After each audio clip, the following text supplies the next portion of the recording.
Welcome. I am absolutely thrilled you're here today. We are looking at a truly fascinating piece of history for this explainer. We're going to uncover how the US military took something as basic as a simple folding shovel and actually turned it into an integrated, incredibly lethal weapon system that fundamentally changed the course of World War II. It's an unbelievable story of structure, habit, and just raw survival against impossible odds. Okay, let's dive into this. Let me set the stage for you with a massive historical mystery. Picture this. It's February 1943 at Kasserine Pass. American soldiers get absolutely routed by the German army. They are pushed back 85 miles in just 6 days. It was a complete disaster. Yet somehow, just 5 weeks later, at El Guitar, those exact same soldiers, we're talking the same men, the same units, destroyed 30 out of 50 attacking German Panzers. So, what changed? Well, it wasn't suddenly just raw courage. The men at Kasserine weren't cowards. It was actually something they started doing between sundown and sunrise. Picture the scene for a second. It's March 23, 1943, roughly 2 a.m. in the freezing Tunisian desert. Men are on their knees in the pitch dark, but they aren't praying. Instead, you'd hear the sound of them feverishly scraping the unyielding limestone and gravel with their entrenching tools. They're digging holes, specifically 2 feet wide and 4 feet deep. They've already been at it for 3 agonizing hours, and, well, they are not going to stop until dawn breaks. And this brilliantly illustrates the transformation. If we look at the stark contrast between the two battles, it's literally night and day. At Kasserine Pass, men slept in these shallow little scrapes in the dirt. They were scattered, they had no plan, no defensive wire whatsoever.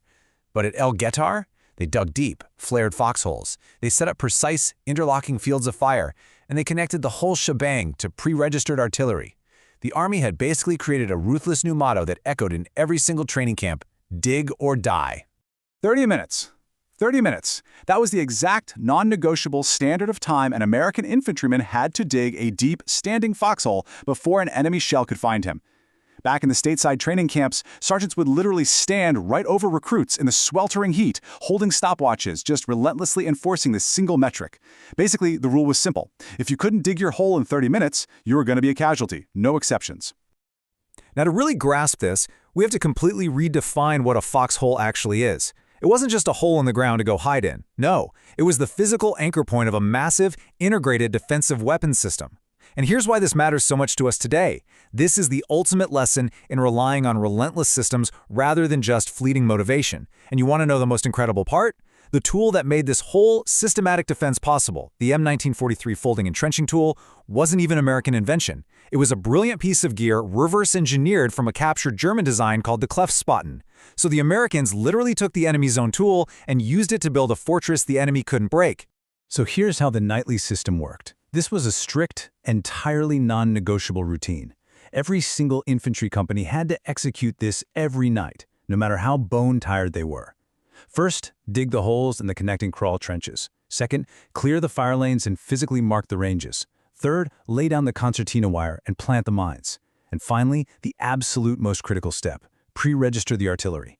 Step by step, they turned bare ground into a lethal stronghold, every single night.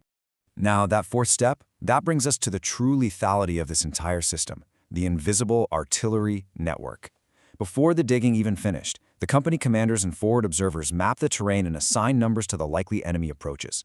They'd radio the fire direction center miles away. This meant the math of destruction, the elevation, the explosive charge, it was all completely solved before the first strand of defensive wire was even uncoiled. The result was a devastating 3-minute response time to unleash absolute hell on anyone attacking. Listen to this absolutely fascinating observation from a captured German corporal in 1944.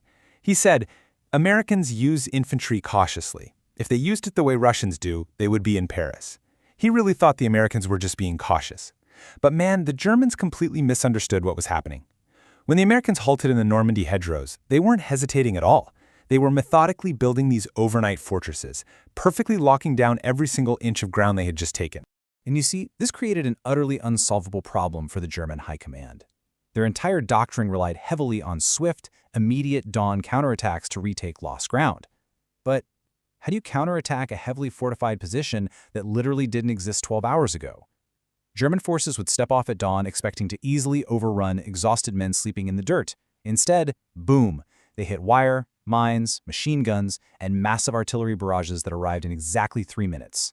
Their counterattacks just completely shattered against these overnight defenses. Okay, let's scale this up and look at the macro level.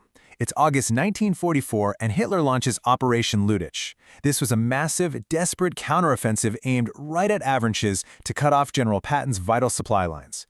We are talking 4 elite German Panzer divisions sent absolutely smashing westward toward the coast. And standing directly in the path of these 4 massive Panzer divisions, just 700 men. That's it. It was a piecemeal force from the 30th Infantry Division quickly rushed to a rocky summit overlooking the roads, a place called Hill 314. They arrived in the late afternoon. They honestly had no idea what was coming for them, so they did the one and only thing they were trained to do. They immediately started digging. Let's move to and see how this builds, because the timeline here is agonizing. The siege of Hill 314 lasted for 6 brutal days. The men frantically dug in on the dark night of August 6th. The very next morning, dense fog rolled in, which grounded all Allied aircraft, and the massive German armor assaults began. By August 9th, all their food and medical supplies were completely gone. The positions they had dug on that very first night literally became their only lifeline until relief finally broke through on August 12th. The situation up on that hill was incredibly desperate. The chain of command was completely severed in the very first hour. Suddenly, a 24-year-old Iowa farmer, Captain Reynolds Erickson, finds himself as the senior officer in command of this massive, fractured perimeter.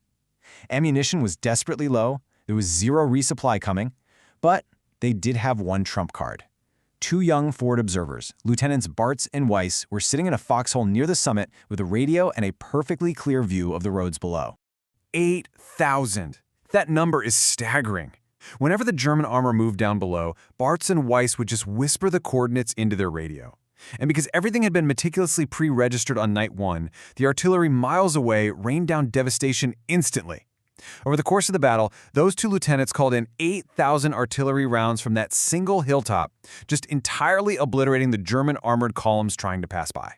But man, the intimacy of the suffering in those foxholes was just harrowing. By day 3, the reality was exceptionally grim. The morphine was totally gone. Men were wrapping their wounds with torn undershirts. They were literally chewing on pebbles just to generate saliva because the water ran out. They had to redistribute ammo from the dead to the living. But they survived those constant, terrifying assaults entirely because of the depth and structure of the defenses they had dug, purely out of muscle memory on day 1. The cost of holding that hill, it was incredible. When the relief forces finally broke through the lines, only 357 men walked off that hill under their own power. 277 were dead, wounded, or missing.